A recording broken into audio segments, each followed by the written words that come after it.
안녕하십니까. 실내 성형외과 윤상엽 원장입니다. 저희 실내 성형외과 TV 많이 구독 신청도 좀 해주시고요.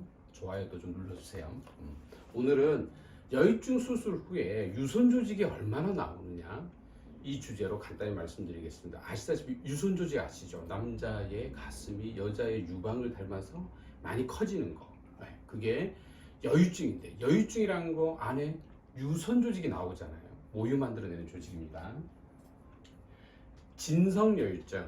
우리 사실 이제 보험되기 이전에는 한 2017년 정도까지는 지방이 발달한 가성여유증이냐, 유선조직이 발달한 진성여유증이냐, 그게 굉장히 중요했었어요. 왜? 진성여유증이라는 게 질병이고 의료보험 혜택을 받으실 수가 있었죠. 그런데 제가 한 2018년 정도를 기준으로 해서 좀 바뀌게 됩니다.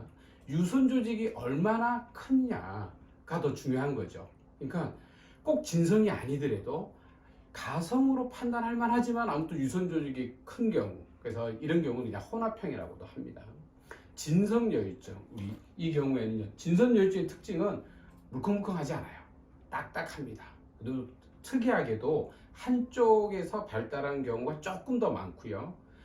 좀 더 특이하게도 오른쪽보다는 왼쪽이 커지는 경우가 좀 더 많아요. 물론 이제 뭐 반대의 그런 사항들도 있긴 있습니다. 이 경우 진성여유증이고요. 왼쪽이 많이 딱딱하게 만져지신 분입니다. 화면 잘 보시면 요 하얀 거 분홍색 여기 보이시죠? 이게 유선 조직입니다. 한 13g 이상 이렇게 큰 유선 덩어리가 나온 거죠. 그러면 우리가 평균적으로 여성용 유방을 가지고 있으신 분들 중에서 유선 조직이 좀 커서 의료보험 적용도 받고 그러신 분들이 평균적으로 어느 정도 크기냐, 한 2분 정도가 되는데요. 유선 조직이 한 3에서 한 4g 정도, 뭐 많게는 한 5g 정도 이렇게 나오는 경우가 제일 많습니다. 일반적으로 여성용 유방증이 없는 일반적인 남성도 당연히 유방이 있어요. 유선 조직이 있죠. 1, 2g 정도 조금 있다고 생각을 합니다. 이렇게 한 3, 4g, 뭐 많게는 5g 정도 나오시는 분이 유선 조직이 본래 있어야 되는 크기보다 최소 2, 3배 이상 커진 거죠. 이런 경우가 이제 여성용 유방 해당되고 의료보험 적용도 받고 그렇습니다. 보통 평균적인 크기에서는 지방은 약 150에서 200cc 정도 나오게 됩니다. 그러면 좀 더 살이 찌고 좀 더 가슴이 크신 분들, 우리가 여성용 유방증을 크기별로 상, 중, 하로 나눴을 때 상에 해당하는 분이 사실 이런 경우입니다.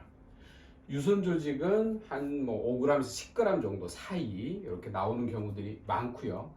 지방 같은 경우는 한 3, 400cc가 나오는데요. 특히 이렇게 큰 경우에는 단순히 유방에만 또 살이 찐 게 아니잖아요.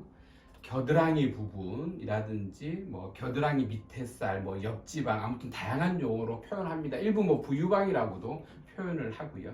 유방 말고 주변에도 지방들이 한 1, 200cc가 같이 나오게 됩니다. 그럼 이제 토탈에서는 뭐 한 3에서 한 500cc 정도 나오죠. 이런 분들이 여성용 유방 중에서 큰 경우입니다.